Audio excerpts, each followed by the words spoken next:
it's Doll Fairy back with another edition of BJD Weekly. On this week's episode, we're going to be talking about basic care for your BJD. Basically, how to keep it in tip-top shape for as long as possible, and how to avoid causing any sort of lasting damage to both the doll and yourself. Now, the first thing when you get your BJD is you're probably going to be a little bit, afraid to handle it, afraid to touch it, afraid it's going to break. First of all, resin is not glass. It's made to be handled. I mean, not as much as, your plastic playline dolls, but hey, these dolls are made for posing. Of course you can handle it. I'm not advising you to drop it on its head or something, but posing it, handling it like you normally would, not necessarily being rough, but not acting like it's a baby or something, is perfectly fine. The one place that I would advise to be careful is, especially with smaller, daintier dolls, to be careful specifically at the joints and where the resin is a little bit thinner, which tends to be at the joints. I was moving my doll Chateau Ada once, and I got a little chip in her elbow joint, which kind of sucks, but I mean, it doesn't really affect the aesthetic. But I learned to be more careful for the next time I was handling her. If your doll gets chipped or scratched, usually you can fix it with some epoxy or something, but you might have to get someone to fix it for you for a small cost. It's not the end of the world though. The bane of many doll collectors' existence is yellowing. Well, I mean, when I first heard about yellowing, it seemed a little scary to me too, but that's not to say that it's the boogeyman that everyone makes it out to be.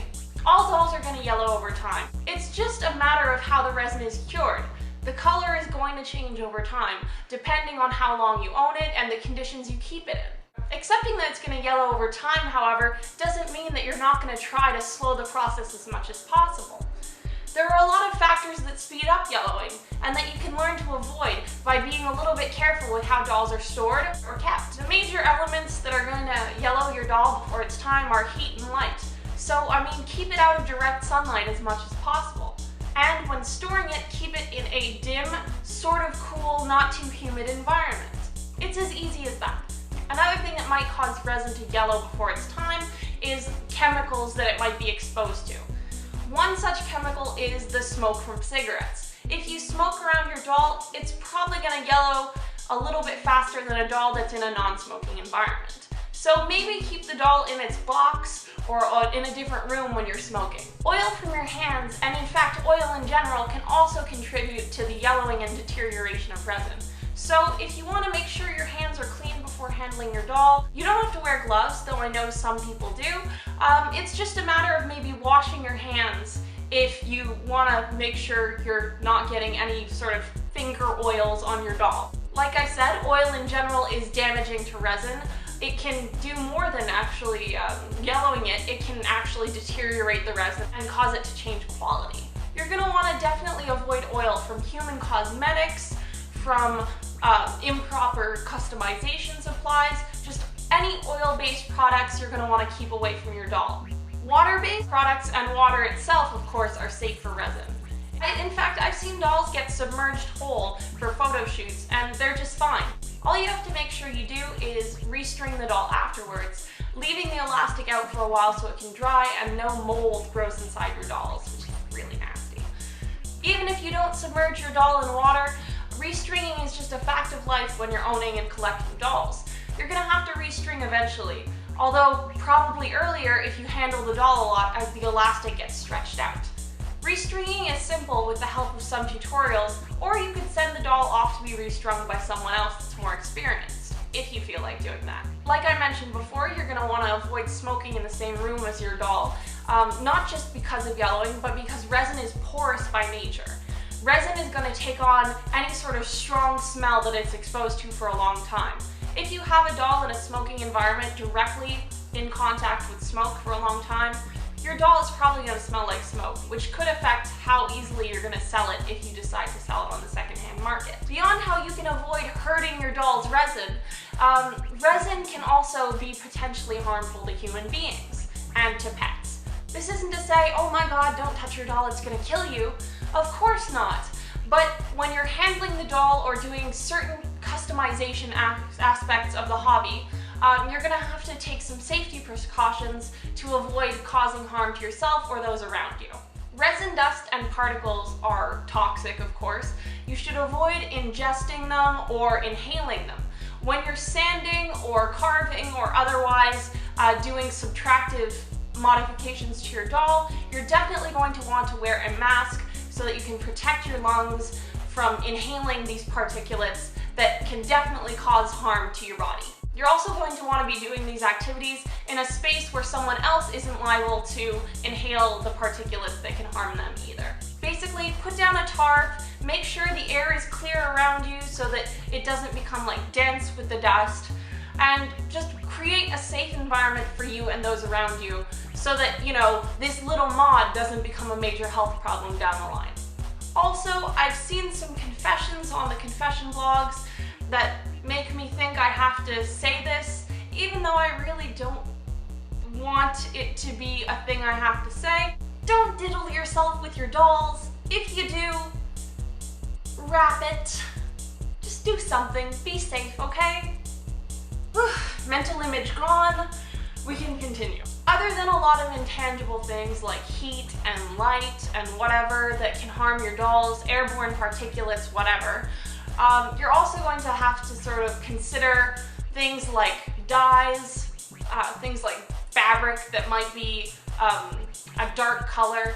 You're not going to want to leave your doll in dark colored fabric or dark colored wigs for too long because the dye can sort of seep into the resin and cause discoloration and staining, especially with very pale resin dolls, like white skin dolls. One way that you can sort of be safe against staining, either from customization materials or from clothing, is to seal the doll, whether just on the face or the head or the entire body, depending on how much customization you want to do and what you want to protect from sort of the outside elements.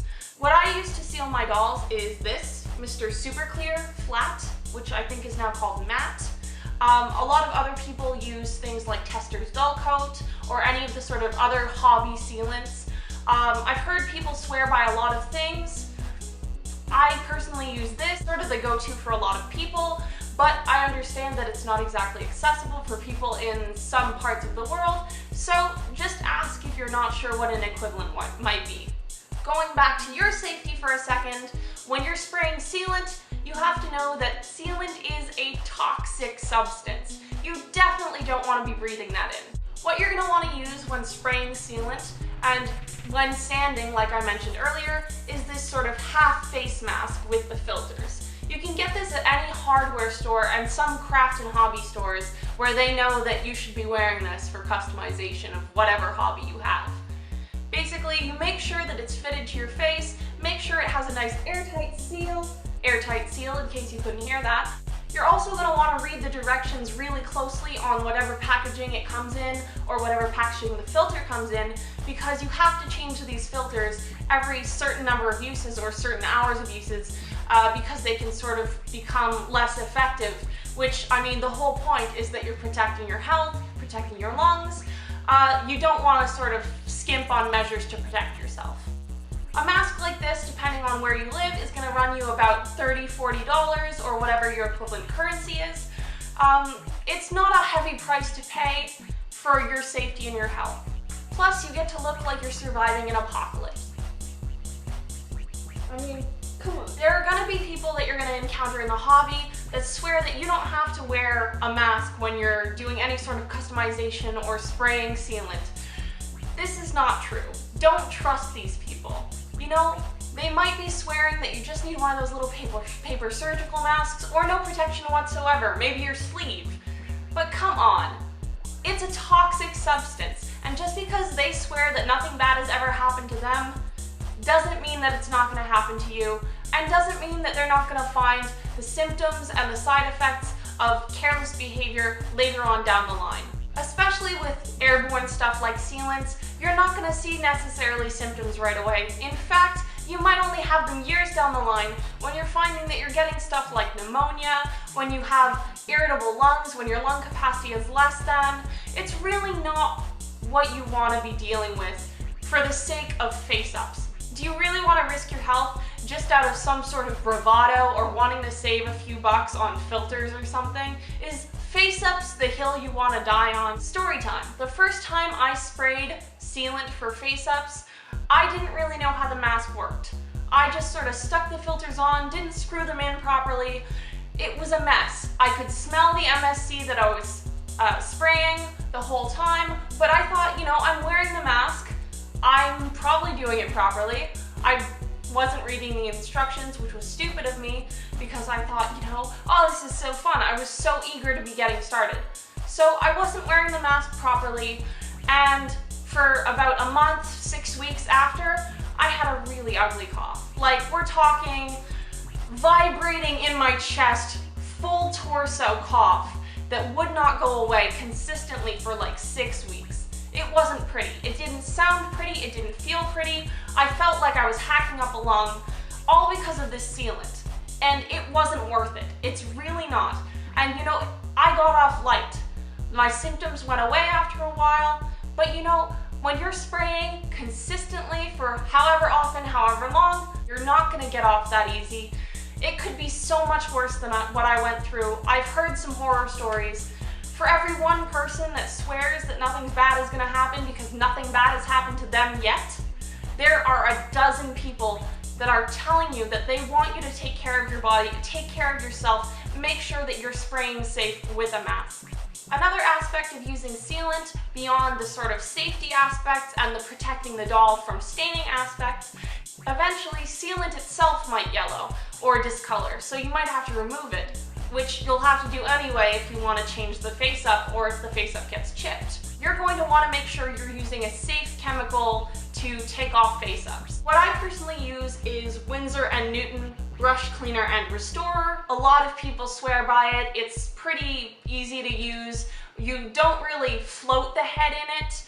You just sort of like wipe it across the surface. You can dip it if you want, but you know, don't leave the resin in it for too long, because even though this is a resin safe chemical, it's not good for the resin. A lot of people use other things, other brands maybe, or other chemicals. I've heard some people use rubbing alcohol, but I've also heard people that, you know, use rubbing alcohol and it damaged their doll, but I think that depends on the material your doll is made out of, whether resin, ABS plastic, whatever. I would definitely recommend avoiding anything with acetone, because I've seen some pretty horrific stuff that happens to resin and ABS plastic when exposed to acetone. That about sums it up for today. These are just some tips that you can use to keep your doll in top condition and to make sure that you don't suffer health-wise just to be in the hobby and to sort of customize your doll. Just to recap, you're going to want to handle your doll with care, you're going to want to avoid direct sunlight, too much heat, and you're going to want to avoid any oil products, including oil from your hands. Dolls are going to yellow over time, but if you avoid those things, it's going to slow down the process a lot. Avoid anything that can stain your dolls, like dark colored material or wigs, as well as anything that can leave a lingering odor, like tobacco smoke or any kind of smoke really, you know. Water is safe for dolls, as well as any non-oil based product. If in doubt, ask anyone that's been in the hobby longer than you. Make sure to seal with a resin safe product, such as Mr. Super Clear. And to remove sealant, you're going to want to use Winsor & Newton Brush Cleaner or anything else that is considered resin safe. Also, whenever doing any sort of subtractive modifications that's going to put resin particles in the air, or if you're spraying sealant, you're definitely going to want to wear a mask, because your safety is more important than any sort of little hobby, no matter how important the hobby is to you. Thanks so much for continuing to tune in, and I encourage you to tune in next week, where I'm going to be covering the basic aspects of customization, from choosing wigs to eyes to clothing to face up. If you like this video, make sure that you like and subscribe, and I'll see you again next week with my next video. Thanks, bye!